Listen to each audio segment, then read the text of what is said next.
Good morning, everybody. It's your buddy Choppadon coming at you with the MLB rundown for August 20th, Thursday. I don't have a lot of profound wisdom for you today. We're just going to run through the names, kick them out to you, and let you guys play with the optimizer and stack them up. If you want help with the optimizer or deeper questions, obviously become a VIP, dfsarmy.com, use coupon code CHOP, C-H-O-P, get that 20% off discount and get in here today and start becoming a better player because we're putting players on leaderboards like wildfire right now. In fact, we've dominated the nickels. I won it on Saturday. Another player won it, I think, Sunday or Monday, and we had a second place again in it last night. You're doing something right when you put multiple people in the top 20 of a 130,000 person contest, let alone win it a couple of times. So obviously our setups are working. It's what we're trying to capitalize on and exploit. And of course, if you're winning nickels, you're winning dollars, you're winning $5, you're winning $10. You are winning just about every contest because the nickels are about the biggest thing out there. And if you're producing a lineup that can get to the top 20 of 140,000 people, that's the strength of lineup that's going to beat 100 people, 5,000 people, 20,000 people, doesn't matter, because it was a strong enough lineup to do it. So, that said, let's dive in and show you at least the basic setup for what we're doing. Under the starting pitching tab, we're going to sort by K-score, which for those of you that may not know, K-score is just combining strikeout potential for the pitcher to the strikeout tendencies of the opposing team. And if we have a high strikeout pitcher going up against a high strikeout team, that is a double green light for Lamet tonight. Does it mean that he's safe? No. Does it mean he's your cash game pick? No. It means for tournaments, he definitely has some upside tonight if things go his way. Now, as a result, I will use these guys. I like to use them in a combination of price point, Vegas odds, things like that. Vegas will give me kind of the safety as to how likely the team is to win the game tonight, etc.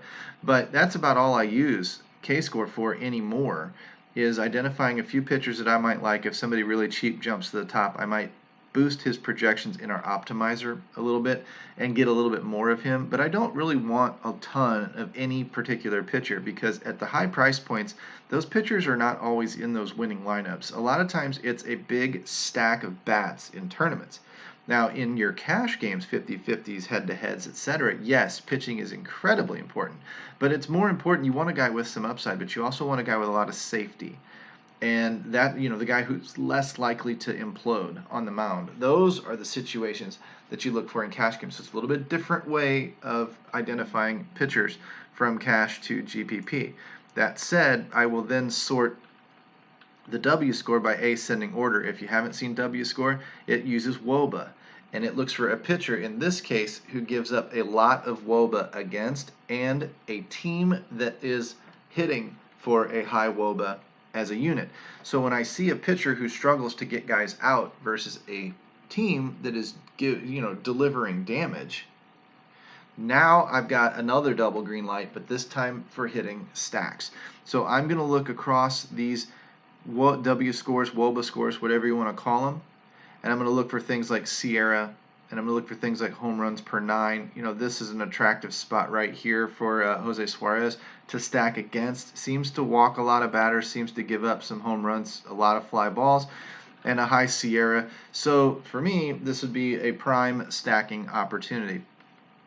Really any of these down in here with all of the pinks. When they start getting greens in them, okay, they're not maybe as bad of pitchers as these guys down here. So I'm going to focus on these bottom 4 guys today. These are my stacking targets most days.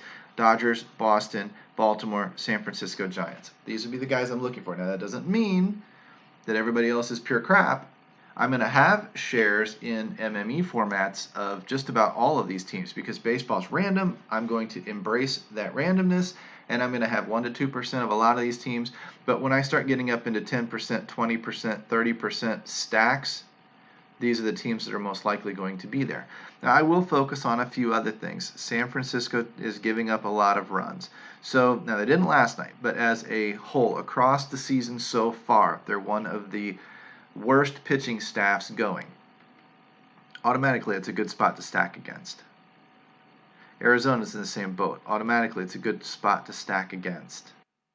Okay, so I'm going to be looking for those situations as well. I would point out a Seattle, but the Dodgers are right there. But Seattle's been weird this last week or so. Seattle has not been giving up a ton of runs. Houston didn't really put it on them, and LA didn't really put it on them. I mean, they have some, but not like they maybe should be. So maybe that's those offenses being cold, but maybe it's also the pitching getting better in Seattle. Something to watch going forward because you're going to have to pay attention to medium and long term or medium and short term sample sizes also to ride those hot hands because hot streaks in baseball are very, very real. That said, these are the four that I would write down. So I will actually write them down now. San Francisco, Baltimore, Boston, and LA. These are the guys that I'm looking for. Maybe a little bit of LA, maybe a little bit of Oakland. That gives me 6 stacks to focus on. I'm going to come back over to my batting matchups tab. But notice I'm not looking very specifically at any of these numbers, right? I don't really care about the specific statistics. I'm really just caring about these catch-all numbers that are pointing me in the right direction. I'm going to take a mixture of everything in MME and hope something connects. That's really all this is. The more lineups I build, the more lineups I have a chance. If I built 100 lineups, so I'll get off track here a little bit, but if I built 50 lineups and had, say, 2% of everybody, that's at least one stack. That one stack could go off. Probably, even if it does go off, might not be the right stack combination to have. Might be stacked with the wrong secondary team. So building 100 lineups would be 2 stacks at 2%. Building 150 lineups would be 3 stacks at 2%. So the more lineups I build, the more chances even my weird combinations have at doing damage when they're correct. Okay, so MME is about throwing lots and lots and lots and lots and lots and lots of lineups out there. Dimes, quarters, nickels, dollars, whatever your bankroll can absorb. You don't have to just play dollars. Throw quarters out there. You win a 40,000 person quarter contest, it turns a quarter into $400. Believe me, that probably paid for your day. If you're putting more than $400 out there, then it at least put a dent in your day and made you lose less if you ended up losing some money across the board. So these are things to consider. This is what DFS is becoming. Yeah, we can play single lineups and stuff. And I mentioned to a guy today that if I was playing really, really seriously, I would play, say, $5 worth of, MME, quarters, nickels, whatever. But then I would also play a $5 double up with a single cash lineup that I put together. Because if I double up, then I've paid for all of my MME entries. That's one way to go. But right now, another way to go is to just keep funding your MME and hope to catch that comp, spread out and put as many lineups, many different unique lineups out there as possible and hope something connects. Now, some nights it connects in the diamond tournament and doesn't give you much. Some nights it connects in the dollar tournament and makes $4,000. I don't know which where is going to hit what, but I know that the more often you do that, the more often you stand chances of hitting the big ROIs that put dents in the big, the overall budget that you're playing with, or boost it so high it gives you money to play with for the rest of the season. Okay, that's kind of the object of where things are going. And that's where my teaching and my coaching is trending to go as I learn this technique myself. So back to the method at hand with the hitting stacks, we've already got a few of them identified. Now we'll identify the players. So I've always got something to talk about. There's always something rattling around in this, this empty head of mine. W scores are pretty high, 700s, down into the 6s. Anything over about 580 is what I look for. A lot of times over 600 now. I'm just wanting to boost these guys in my optimizer and get them pulled to the front more often because they're in the better spots. When this particular player hits for a high WOBA and he's facing a pitcher that gives up a high WOBA against, you've got a double green light. You've got a good spot for that hitter to have a good day. Now, he may wake up hungover.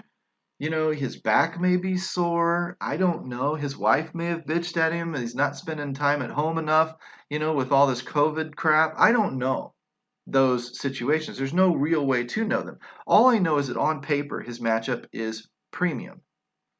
And so I'm going to focus on those guys and try to cover as many of those guys as I possibly can in as many different combinations that I can in hopes that I catch the right combo of guys that do in fact go off. There's always going to be a guy way down the list somewhere that goes boom. That's fine. It happens.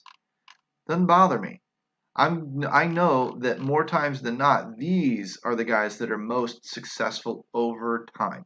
So if I'm building for the season, for the year, whatever, this is where it's typically going to lead me. Okay? So that said, I can cut down to just my catchers and take a look at which catchers are over, say, 560, 570, or above, 700, whatever. These are huge. So that can't be right with the catchers. That had to hiccup. I guess it is. There we go. Now it adjusted. 600, 580, 580 down to 550. Top three guys: Cisco, Castro, Carson, Kelly.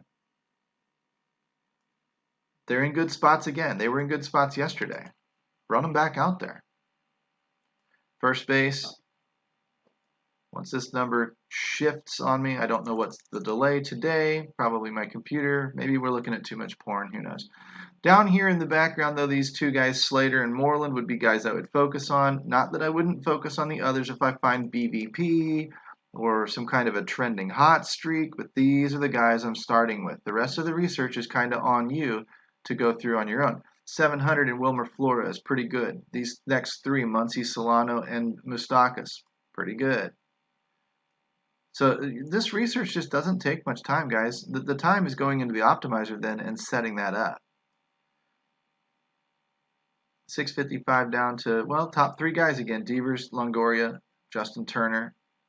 These are guys that over a relatively proven sample size have done well, okay? These are guys that have posted high WOBAs going back into last year.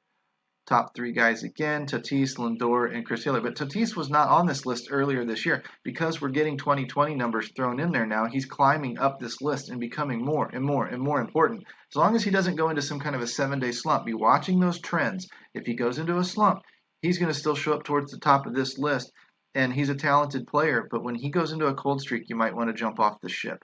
Down to about 600, maybe 580 or so. So down to about Franmil Reyes, who's also been hot lately, but maybe cooling off. Pence, Trout, Santander, Yelich, Bellinger, Verdugo, Winker, Bradley, Yaz, Reyes, Piscotty, maybe. Okay?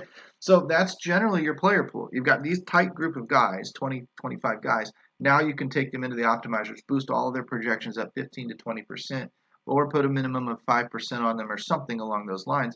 Get them in your team stacks. Get them as your one-offs. If they're not in your team stack, say I'm not stacking Dodgers, I want Cody Bellinger in there as a one-off. He can hit 2 home runs and break the slate. I'm going to want some exposure to him, especially when he's in a pretty good matchup tonight. Okay? That's how you're going to use this tool. We'll talk later about the Domination Station and other tools inside DFSArmy.com. But if you want that kind of coaching, you got to become a VIP. To become a VIP, go down to the comment section, click the link, DFSArmy.com, use coupon code CHOP, CHOP. Get that 20% off discount each and every month that you stay a member. While you're down there, I would appreciate subscribe the video, ring the notification bell so you get things delivered. You get the new videos delivered to your phone. And that'll wrap up Thursday. We out of here. See y'all.